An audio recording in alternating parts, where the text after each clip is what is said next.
Friends, today's story is about a father who spent his entire life making his children's dreams come true, sacrificing his own youth, his health, and his personal happiness. But what did he get in return when his hair turned white and his hands began to shake? He received a betrayal so cold, so deep, and so calculated that it shook his very soul and shattered his world completely. Meet Raghav. Raghav was 60 years old. He had a distinguished grey beard, deep lines on his forehead that told the story of years of struggle, and eyes that carried a strange, quiet sense of peace despite the hardships he had faced. Raghav was no ordinary man. He had not been born with a silver spoon in his mouth. Through 30 long years of relentless, exhausting day and night hard work, enduring sleepless nights and skipping countless meals, he had built a massive manufacturing factory completely from the ground up.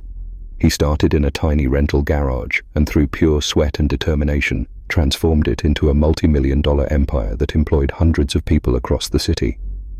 Raghav had lost his first wife many years ago, and he had only one son from his second marriage, named Amit. Because Raghav had grown up in extreme poverty, he vowed that his son would never know what it felt like to struggle or go to sleep hungry. Raghav gave Amit every single happiness, luxury, and comfort available in the world. He provided him with a top-tier international education at the most expensive universities overseas, bought him imported luxury sports cars for his birthdays, and handed him everything Amit could have ever dreamed of on a golden platter. Raghav never said no to any demand his son made, thinking that providing this endless ocean of luxury was the ultimate expression of a father's love. But as Amit grew up and returned from abroad, the toxic combination of excessive wealth and zero struggle changed his personality completely. He had acquired massive wealth and status, but the basic values of respect, humility, and love for his father in his heart were entirely gone. Amit began to see his father not as a hero who built an empire, but as an old-fashioned, uneducated man who did not fit into his modern, high-society world. To make matters worse, Amit married a girl named Priya, who came from an extremely arrogant, wealthy political family. Priya despised Raghav from the very first day. She couldn't stand Raghav's simple way of living, his traditional clothes, his quiet demeanor, and his old-fashioned style. Together, Amit and Priya began to isolate the old man within his own mansion, making him feel like a stranger in the house he had built with his own blood and sweat. One rainy evening, while Raghav was sitting alone in his small downstairs room, he suddenly felt a sharp, agonizing, crushing pain explode in his chest. The pain was so intense that he fell from his chair onto the cold floor, gasping for breath, sweat pouring down his face. He realized he was having a severe heart attack. He could barely move his limbs, let alone walk to the door to call for help. With trembling, weak hands, he managed to reach his phone on the side table and dialed Amit's number, praying that his son would rush to save him. At that exact moment, Amit and Priya were standing in the grand ballroom of a 5-star hotel, attending a massive high-society corporate business party surrounded by billionaires, media cameras, and flashing lights. When Amit's phone buzzed, he looked at the screen and rolled his eyes in annoyance. Raghav gasped painfully into the phone, speaking with immense difficulty. "Amit, my son, please listen to me. I am very unwell. I am having a severe pain in my chest and I cannot breathe. Please, son, leave whatever you are doing and take me to the hospital immediately. I need you." But instead of showing panic or concern, Amit stepped out into the quiet hallway and replied furiously, speaking in a loud, aggressive tone, "Dad, are you serious right now? Why do you always choose to get sick right in the middle of my most important networking meetings and high society parties? Do you have any idea who I am standing with right now?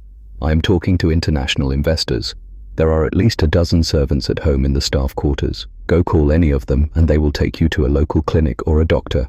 Stop calling me for minor issues and do not disturb me tonight.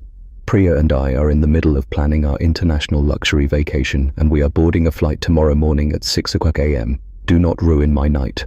Before Raghav could say another word, the line went dead. The phone slipped from Raghav's weak, sweaty hand and clattered onto the floor. Tears of deep emotional agony began to stream down his wrinkled face, mixing with the cold sweat. He lay there on the floor, his heart breaking faster from the emotional shock than from the physical attack. He had never imagined, even in his worst nightmares, that his own flesh and blood, the son for whom he had sacrificed his entire youth, would completely abandon him to die alone in a dark room just to avoid ruining a party. Summoning every ounce of remaining strength, Raghav dragged himself to the front door, managed to wave down a passing security guard outside, and called a local taxi. He arrived at the hospital entirely alone, clutching his chest, pale and barely conscious. The emergency doctors rushed him inside, stabilizes his vitals, and after running immediate tests, informed him that his arteries were severely blocked. He needed an urgent, life-saving open-heart surgery within the next 24 hours, which would cost at least 500,000 rupees up front for the surgical team and equipment. Because Raghav had trusted his son blindly over the past few years, he had handed over the operational control of his finances and made his primary bank accounts joint accounts with Amit. Resting on the hospital bed with tubes attached to his body, Raghav dialed Amit again, swallowing his pride, believing that when his son realized it was a matter of life and death, his conscience would finally wake up. He asked Amit to immediately transfer the 500,000 rupees to the hospital's billing department, but the cold, heartless response he received through the speaker made the entire ground slide out from under his feet. Amit shouted over the phone, his voice dripping with absolute malice and irritation. "Dad, I told you not to call me. And let me tell you the truth, our manufacturing business is going through a massive cash flow crunch right now because I just invested heavily in a luxury cryptocurrency project. I do not have 500,000 rupees in liquid cash to waste on expensive private hospital surgeries at this exact moment. Why don't you just pack your bags and go to a cheap government hospital down the street? They treat old people for free over there. Stop being so dramatic and demanding." Raghav wept openly, his voice shaking with absolute despair. "Son, the doctors are saying my life is in extreme danger. If I don't get this surgery by tomorrow morning, I might not survive. Is my life, the life of the father who gave you everything, worth absolutely nothing to you?" But Amit simply scoffed and hung up the phone without a single word of comfort or an ounce of hesitation. Raghav lowered his head into his hands, sitting on the cold hospital bench after being told he would be discharged if the payment wasn't made. He felt completely hollow, abandoned by the world, waiting for his final breath to come. Just then, a young woman ran through the hospital doors, gasping for breath, her eyes wide with panic. It was Neha. Neha was Raghav's daughter from his very first marriage. Many years ago, when Raghav had remarried, Amit's mother and later Amit himself had systematically poisoned the family dynamic, constantly insulting Neha, calling her a burden, and eventually forcing her out of the family mansion entirely. Neha had moved away, married a kind-hearted schoolteacher, and worked a modest, low-paying job as a clerk. She had nothing to do with Raghav's multi-million-dollar empire and had been cut off from his wealth completely. Yet, a loyal factory worker had secretly called her to let her know that Raghav had been rushed to the hospital alone. The moment Neha saw her father sitting in that miserable condition on the hospital bench, she rushed over, threw her arms around him, and burst into tears. "Papa, why are you here alone? What happened to you? Where is Amit? Why isn't anyone taking care of you?" Raghav, broken and humiliated, tearfully explained how Amit had refused to give a single rupee for his life-saving surgery. Hearing this, Neha's eyes flared with anger, but she immediately wiped her tears and took charge. Without wasting a single precious second, she looked at her husband who had arrived with her. Together, they made a decision. Neha emptied her entire lifetime savings account, which held only a fraction of the amount. She then called a local car dealer and sold her modest old car on the spot for half its value to get instant cash. Her husband took out an emergency high-interest personal loan from his school credit union. Within 3 hours, they managed to assemble the 500,000 rupees and paid the hospital billing counter in full. Raghav was rushed into the operation theatre. The surgery lasted for 6 long hours, and it was completely successful. Throughout the entire night, and for the next 2 weeks of painful recovery, Neha stayed by her father's bedside day and night. She cleaned his wounds, fed him warm soup with her own hands, slept on the hard plastic chair next to his bed, and nursed him back to health with pure, unconditional love. During those entire 14 days, Amit and Priya never called the hospital once. They never sent a single text message, nor did they care to check whether Raghav was alive, dead, or buried. They were too busy posting pictures of their luxury beach vacation on social media. Finally, the day arrived when Raghav was officially discharged. He felt physically weaker, but his mind was completely clear. Neha insisted that he come live with her, but Raghav wanted to return to his mansion one last time to look his son in the eye. When the taxi dropped Raghav off outside his grand estate, he walked up the marble steps, but when he tried to insert his key into the front door, it wouldn't turn. The locks on the house had been completely changed. Suddenly, the heavy wooden door opened.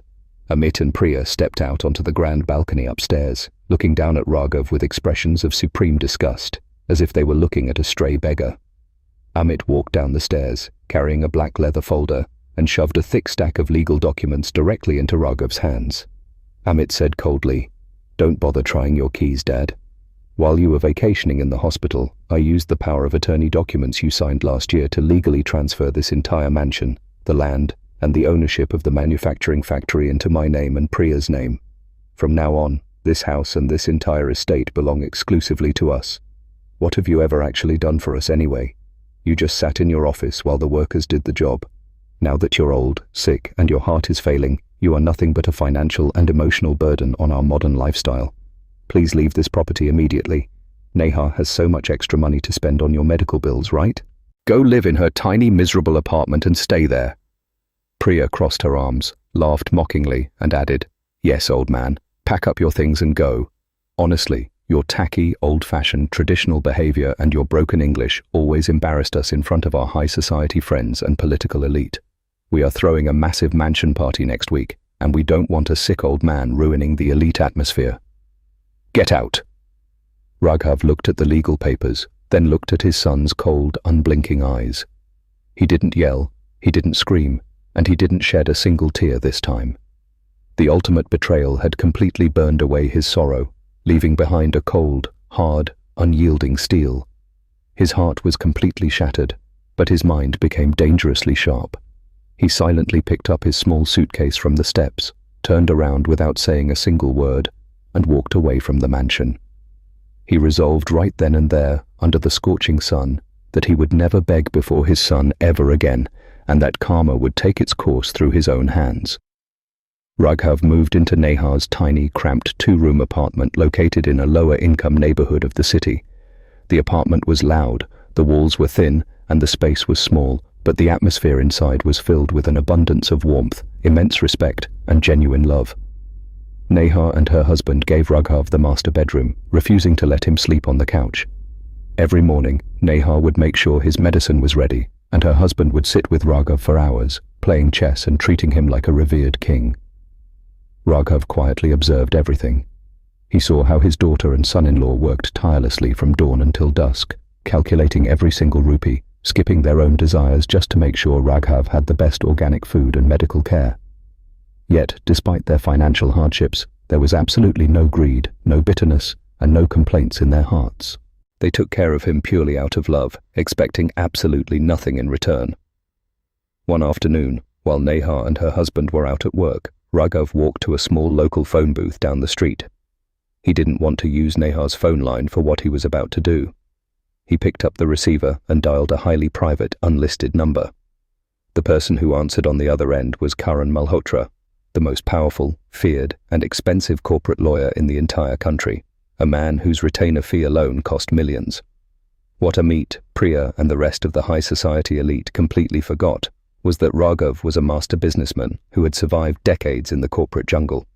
He was far smarter than his arrogant son could ever comprehend. 30 years ago, long before the current manufacturing factory was even built, Raghav had set up a highly complex, secret offshore property portfolio, an independent international holding company, and a massive private trust fund. He had systematically channeled a significant portion of his early corporate profits into buying prime commercial land across the country's capital.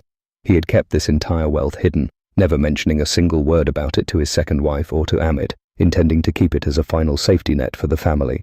That secret estate and commercial land portfolio had appreciated over the decades, and it was now worth an astounding 500 million rupees. When Karan Malhotra heard Raghav's voice on the line, he gasped, "Raghav, my old friend, where have you been? I heard rumors that you were severely ill and that your son had taken over the factory. Is everything all right?"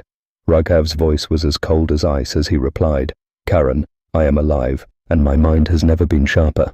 I need you to bring a team of your top forensic accountants and legal experts to a private location tomorrow morning. I have a major assignment for you. I want to transfer 100% of my secret wealth, all my offshore shares, my commercial land portfolios, and my 500 million rupee holding company directly into the name of my daughter Neha. But there is a strict condition. This transfer must be kept under complete legal lockdown. No one in the media, no one in the market, and especially not Amit, must find out who is behind this wealth yet. I want to watch from the shadows and see exactly how low my son Amit can fall when he thinks he has won. The very next day, in a quiet, private conference room, the legal paperwork was executed. Raghav signed the final transfer deeds. Legally, overnight, a humble, hardworking school clerk named Neha had become one of the wealthiest multimillionaires in the country, the sole owner of a mega conglomerate named NR Holdings. Yet, because of Raghav's brilliant legal strategy, she remained completely unaware of her true financial status, continuing her daily routine while Raghav watched over her like a silent guardian angel. Meanwhile, back at the grand mansion, Amit and Priya were drowning in their own unchecked luxury, arrogance, and financial ignorance. Now that Raghav was gone, Amit believed he was a corporate genius. He began spending millions of the factory's liquid cash reserve on buying luxury sports cars, throwing lavish lifestyle parties for his high society friends, and taking Priya on multi-million rupee shopping sprees in Europe. He completely neglected the core operations of the manufacturing factory. Because Amit possessed no actual business experience and lacked his father's sharp instinct, he began making a series of terrible, disastrous corporate decisions. He fired Raghav's loyal, experienced managers who tried to warn him, replacing them with yes-men who praised his intelligence. He signed contracts with fraudulent suppliers who delivered substandard raw materials, causing the quality of the factory's products to plummet. Within 6 short months, the factory's biggest, most loyal international clients realized they were being cheated. They cancelled their multi-million-dollar contracts and abandoned the company entirely. The manufacturing factory, which used to generate massive profits under Raghav, began bleeding millions of rupees every single week. To cover up the losses and maintain his lavish lifestyle, Amit did the worst thing a businessman could do. He took out massive, high-interest short-term loans from predatory corporate banks, putting up the factory, the machinery, and the grand family mansion as collateral. He genuinely believed a miracle would save him. But miracles do not happen to those who betray their parents. The cryptocurrency project he had invested in crashed to zero, and his luxury investments failed completely. Suddenly, Amit found himself buried under hundreds of millions of rupees in unpayable debt. The default notices began piling up. Finally, the bank served him with a final, devastating legal ultimatum. If he did not repay 100 million rupees in full within 90 days, the bank would execute their foreclosure rights. His grand mansion, his luxury cars, his factory, and every single asset under his name would be publicly seized, locked, and auctioned off to the highest bidder, leaving him completely bankrupt. Amit panicked completely, his arrogance turning into absolute terror. He spent weeks calling all the wealthy high society friends he had thrown lavish parties for, begging them for a loan to save his business. But the moment his friends realized he was sinking into bankruptcy, they blocked his number, refused to take his calls, and turned their backs on him completely. Priya went to her wealthy political family, weeping and begging for financial aid, but her father flatly refused, stating that they would not throw their hard-earned political money into a burning furnace managed by an incompetent fool. Just when Amit was on the verge of total emotional collapse, sitting in his dark office clutching his head manager rushed inside carrying a financial newspaper. "Sir, there is one final hope. A massive, mysterious institutional investor has just entered our local market. They have just purchased the largest commercial real estate property in the center of the city, and they have an endless ocean of liquid capital. Market rumors say they are looking to invest in manufacturing businesses to expand their corporate footprint. If we can get them to invest in our business, we can pay off the bank and save everything. The company name is NR Holdings." Amit's eyes lit up with desperate hope, a frantic smile returning to his face. He didn't care who they were, he just needed their money. He immediately called the executive offices of NR Holdings, begging the secretary for an urgent appointment, pleading that his business was a gold mine waiting for an investment. After days of begging, the secretary finally called back, stating that the chairperson had agreed to meet him and his wife for a final review. The high-stakes day of the meeting arrived. Desperate to impress the mysterious billionaire investor, Amit and Priya spent their last remaining credit card limits to buy the most expensive, glittering designer luxury clothes. They wanted to project an image of absolute wealth and power, believing that billionaires only deal with elites.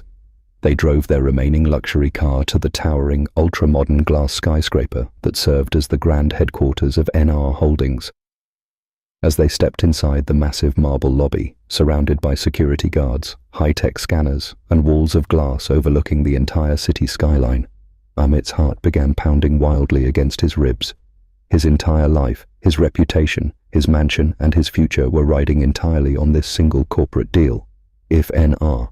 Holdings said no, he would be a homeless beggar by the end of the month. Priya was sweating profusely, her hands shaking as she clutched her designer purse. They stood waiting at the elite reception desk for 30 agonizing minutes, feeling smaller and smaller by the second. Finally, the chief executive secretary walked out, looking at them with a polite but cold expression. "Mr. Amit, Mrs. Priya, the chairperson is ready to see you now. Please follow me to the main executive conference room on the top floor." They entered a private glass elevator that shot up to the top floor, revealing a breathtaking view of the entire metropolis. The secretary opened the massive, soundproof double doors of the grand conference room. The room was immense, featuring a massive polished mahogany table, advanced presentation screens, and floor-to-ceiling windows. At the far end of the room, a large, high-back black leather executive chair was turned toward the window, facing away from the door, showing only the back of the person sitting in it. Amit stepped forward, swallowing the lump in his throat, trying to sound confident. "Good morning, Madam Chairperson. Thank you so much for granting us this precious meeting. I am Amit, the CEO of Raghav Manufacturing, and this is my wife, Priya. We have brought a highly lucrative investment proposal that will guarantee massive returns for NR Holdings if you help us restructure our short-term bank debt." For a long, terrifying moment, there was absolute silence in the room. The only sound was the ticking of the clock. Then, a soft, confident laugh echoed from the chair. Slowly, deliberately, the massive leather executive chair rotated around. When the face of the chairperson was finally revealed, Amit and Priya froze instantly in absolute paralyzing shock, their jaws dropping, their eyes widening so wide it felt as if they would pop out of their sockets. The color drained from Amit's face, turning him completely pale, as if he had just seen a ghost rising from the grave. Sitting in that powerful billionaire executive chair, wearing a sharp, custom-tailored, multi-million rupee navy blue business suit with diamonds glittering on her wrists and her face radiating pure, unyielding confidence, was none other than Neha, the sister Amit had thrown out like garbage, the daughter they had mocked as a low-class, penniless loser. And standing directly next to her, looking incredibly distinguished, healthy and powerful, was their father, Raghav. Raghav was wearing an immaculate bespoke charcoal suit, a luxury Patek Philippe watch worth millions gleaming on his wrist, and his arms crossed over his chest. His eyes were fixed on Amit with a cold, piercing, majestic gaze that carried the absolute weight of an emperor. Amit stammered, his voice cracking, turning into a high-pitched squeak. "Neha, you? How are you sitting in that chair? This is a mistake. This must be a dream. And Dad? You're alive. What is the meaning of this?" Priya lost her temper, her panic turning into ugly, desperate rage. She stepped forward, pointing her finger, and snapped furiously. "What kind of a sick, cheap joke is this? How can a low-class, penniless, disgusting girl like you be the owner of a mega-corporation like NR Holdings?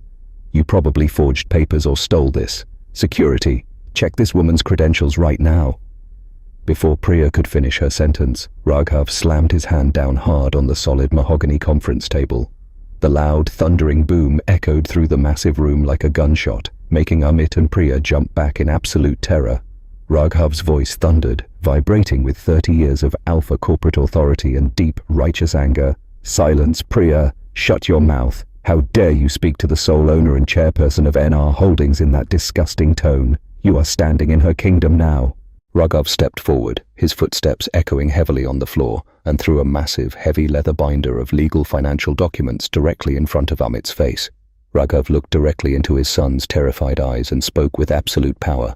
"Look at these papers, Amit. You thought you were a brilliant criminal when you stole my old manufacturing factory using a cheap power of attorney, didn't you? You and your arrogant wife stood on that balcony and laughed while you threw my belongings into the trash. You thought you had stripped me of everything and left me to die on the streets. But you forgot one simple rule of business. Never play a game with the master who created the rules." Raghav sneered, his voice cutting like a razor blade. "That factory you stole from me was nothing but a tiny grain of sand. It represented barely 10% of my actual, real-world wealth.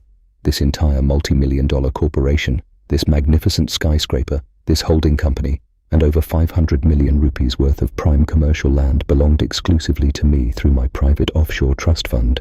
A trust fund that your greedy, small mind never even knew existed. And guess what, Amit?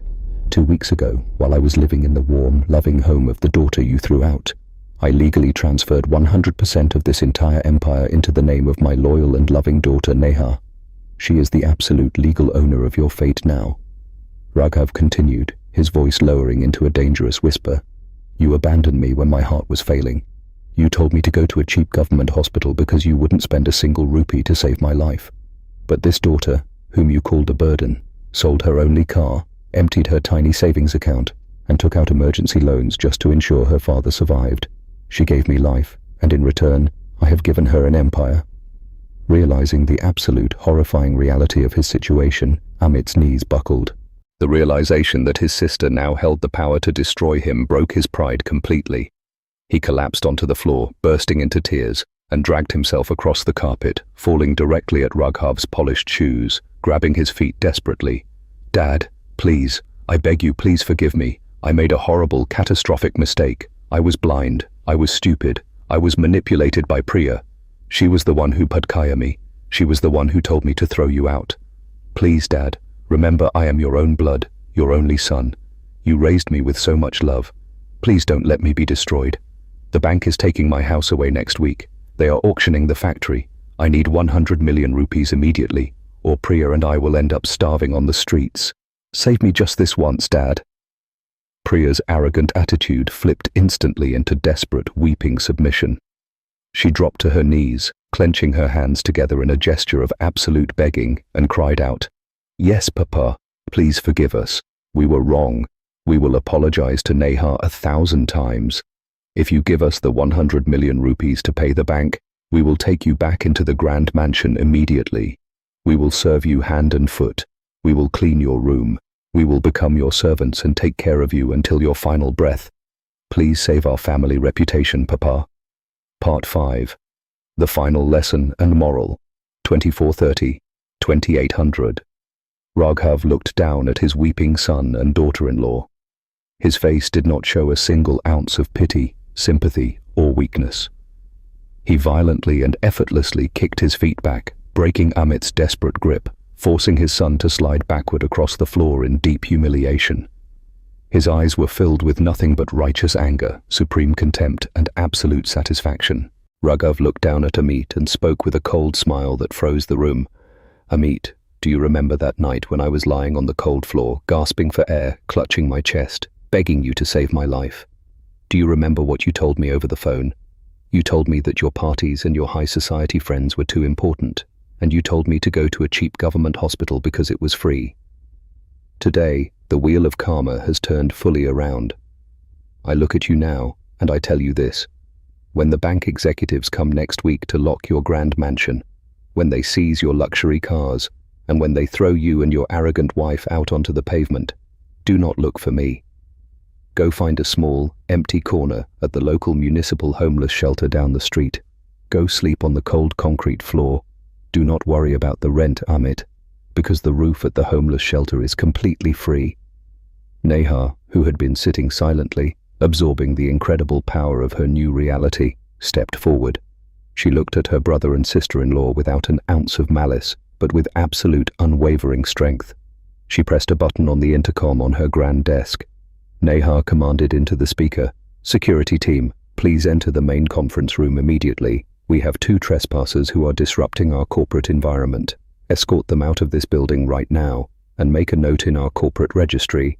NR Holdings will not invest a single paisa, nor will we ever do business with Amit or anyone associated with his failing toxic company. Let them go bankrupt." 4 massive, muscular corporate security guards in uniform immediately entered the room. They grabbed Amit and Priya by their expensive designer arms, pulling them up from the floor as they wept, screamed, and begged for mercy. In front of all the corporate executives, secretaries, and flashing security cameras in the building, Amit and Priya were aggressively dragged through the elite corridors, shoved into the elevator, and thrown out of the front glass doors of the skyscraper directly onto the hard, public pavement outside. In front of the entire corporate world, their manufactured pride, their stolen wealth, and their high society reputation were completely crushed into absolute dust. Within the next 2 weeks, the bank executed its legal rights. Their grand mansion was locked and auctioned off to a stranger. Their luxury cars were towed away, and the manufacturing factory was permanently shut down. The fair-weather billionaire friends who used to drink expensive wine at their parties pretended not even to recognize them on the street, passing them by without a second glance. Amit and Priya were forced to pack their remaining clothes into plastic bags and move into a miserable, dark, damp, single-room rental apartment in the worst slums of the city, working low-class manual labor jobs for 12 hours a day just to afford 2 basic meals of dry bread. They spent every single night fighting, blaming each other, and drowning in their own bitter regret.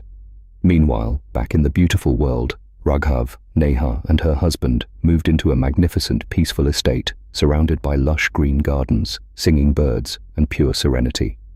Raghav's health improved dramatically because his heart was finally filled with genuine peace and joy. He spent his golden years mentoring his daughter and son-in-law, helping them expand NR Holdings into an international empire built on the foundation of honesty, humility, and love. Raghav had finally found his true, loyal parivar. Moral of the story. Friends, this long and powerful story teaches us an unforgettable, eternal lesson that wealth, power, and youth are never permanent. The wheel of time and destiny rotates for everyone. Children who become blinded by money, arrogance, and high society status, and who refuse to become the emotional, financial, and physical support system for their parents in their old age, are eventually punished by destiny in such a brutal, calculated way that they are stripped of everything and left with absolutely nothing. Never forget the hands that raised you when you were nothing.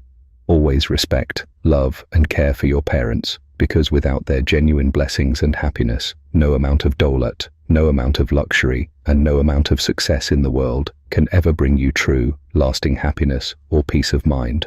If you felt this epic story of sweet revenge and deep emotional karma in your heart, please hit that like button right now, subscribe to our channel so you never miss another video, share this story with your friends and family, and make sure to type "respect parents" in the comment section below to show your love.